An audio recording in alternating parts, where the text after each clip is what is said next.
गम गणपति नमः। हर हर महादेव शंकर पार्वती। शिव जी के समस्त करोड़ों भक्तों को और सभी जिज्ञासुओं को मेरा प्रणाम है, नमस्कार। जैसा कि आप जानते हैं, मैं शिव पुराण का नित्य पाठ करता हूँ। फिलहाल हम रुद्र संहिता का पाठ कर रहे हैं और जिसका 12वां अध्याय हम आज पढ़ेंगे, जो कि बहुत महत्वपूर्ण भी है। तो शुरू करते हैं।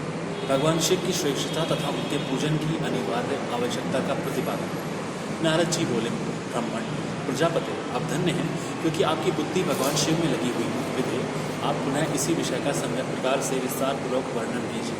ब्रह्मा जी ने कहा, तात एक समय की बात है, मैं सब ओर से ऋषियों तथा देवताओं को बुलाकर उन सबको क्षीर सागर के तट पर ले गया, जहाँ सबका हित साधन करने वाले भगवान विष्णु निवास करते हैं।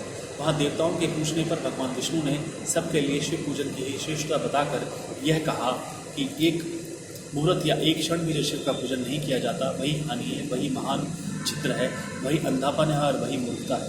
जो भगवान शिव की भक्ति में तत्पर है, जो मन से उन्हीं को प्रणाम और उन्हीं का चिंतन करते हैं, वे कभी दुख के भागी नहीं होते। तो महान सौभाग्यशाली पुरुष, मनोहर भगवान, सुंदर आभूषणों से भूषित स्त्रियां, जितने से मन को संतोष हो उतना धन, पुत्र, पात्र आदि संतति, आरोग्य, सुंदर शरीर, अलौकिक प्रतिष्ठा, स्वर्गीय सुख, अंत में मोक्ष रूपी फल अथवा परमेश्वर शिव की भक्ति चाहते हैं, वे पूर्व जन्मों के महान पुण्य से भगवान सदाशिव की पूजा अर्चना में प्रवृत्त होते हैं।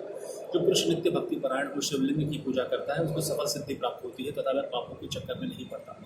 भगवान के इस प्रकार उपदेश देने पर देवताओं ने उन श्री हरि को प्रणाम किया और मनुष्यों की समस्त कामनाओं की पूर्ति के लिए उनसे शिवलिंग देने के लिए प्रार्थना की। मुनिश्रेष्ठ उस प्रार्थना को सुनकर जीवों के उद्धार में तत्पर रहने वाले भगवान विष्णु ने विश्वकर्मा को बुलाकर कहा, विश्वकर्मण, तुम मेरी आज्ञा से संपूर्ण देवताओं को सुंदर शिवलिंग का निर्माण करके दो। तब विश्वकर्मा ने मेरी और श्रीहरि की आज्ञा के अनुसार उन देवताओं को उनके अधिकार के अनुसार शिवलिंग बनाकर दिया। मुनिश्रेष्ठ नारद, किस देवता को कौन सा शिवलिंग प्राप्त हुआ, इसका वर्णन आज मैं कर रहा हूँ, उसे सुनो। इंद्र पद्मराग मणि के बने हुए शिवलिंग की और कुबेर सुवर्णमय लिंग की पूजा करते हैं। धर्म पीतमणि में पुखराज के बने हुए लिंग की तथा वरुण श्याम वर्ण के शिवलिंग की पूजा करते हैं। भगवान विष्णु इंद्र नीलमय तथा ब्रह्मा हिममय लिंग की पूजा करते हैं। उन्हें विश्वदेवगण चांदी के शिवलिंग की, वसुगण पीतल के बने हुए लिंग की तथा दोनों अश्विनी कुमार पार्थिव लिंग की पूजा करते हैं। लक्ष्मी देवी स्फटिकमय लिंग की, आदित्यगण ताम्रमय लिंग की, राजा सोम मोती के बने हुए लिंग की तथा अग्निदेव वज्र हीरे के लिंग की उपासना करते हैं। श्रेष्ठ ब्राह्मण और उनकी पत्नियां मिट्टी के बने हुए शिवलिंग का, मयासुर चंदन निर्मित लिंग का, नागगण मूंगे के बने हुए शिवलिंग का आदर पूर्वक पूजन करते हैं। देवी मक्खन के बने हुए लिंग की, योगीजन भस्ममय लिंग की, यक्षगण दधि निर्मित लिंग की, छाया देवी आटे से बने हुए लिंग की और ब्रह्मपत्नी रत्नमय शिवलिंग की निश्चित रूप से पूजा करती है। बाणासुर पार्वती या पार्थिव लिंग की पूजा करता है। दूसरे लोग भी ऐसा ही करते हैं। ऐसे ऐसे शिवलिंग बनाकर विश्वकर्मा ने विभिन्न लोगों को दिए तथा वे सब देवता और ऋषि उन लिंगों की पूजा करते हैं। भगवान विष्णु ने इस प्रकार देवताओं को उनके हित की कामनाओं शिवलिंग देकर उनसे तथा मुझ ब्रह्मा जी से पिनाक पानी महादेव के पूजन की विधि बताई। पूजन विधि संबंधी उनके वचनों को सुनकर देव शिरोमणि मणियों सहित मैं ब्रह्मा हृदय में हर्ष लिए अपने धाम में आ गया। उन्हें वहाँ आकर मैंने समस्त देवताओं और ऋषियों को शिव पूजा की उत्तम विधि बताई, जो संपूर्ण अभिष्ट वस्तुओं को देने वाली है। उस समय मुझ ब्रह्मा ने कहा, देवताओं सहित समस्त ऋषियों, तुम प्रेम परायण होकर सुनो। मैं प्रसन्नता पूर्वक तुमसे शिव पूजन की उस विधि का वर्णन करता हूँ, जो भोग और मोक्ष देने वाली है। देवताओं और मुनीश्वरों समस्त जंतुओं में मनुष्य जन्म प्राप्त करना प्रायः दुर्लभ है। उनमें भी उत्तम कुल में जन्म तो और भी दुर्लभ है। उत्तम कुल में भी आचारवान ब्राह्मणों के यहाँ उत्पन्न होना उत्तम पुण्य से ही संभव है। यदि वैसा जन्म सुलभ हो जाए तो भगवान शिव के संतोष के लिए उस उत्तम कर्म का अनुष्ठान करें, जो अपने वर्ण और आश्रम के लिए शास्त्रों द्वारा प्रतिपादित है।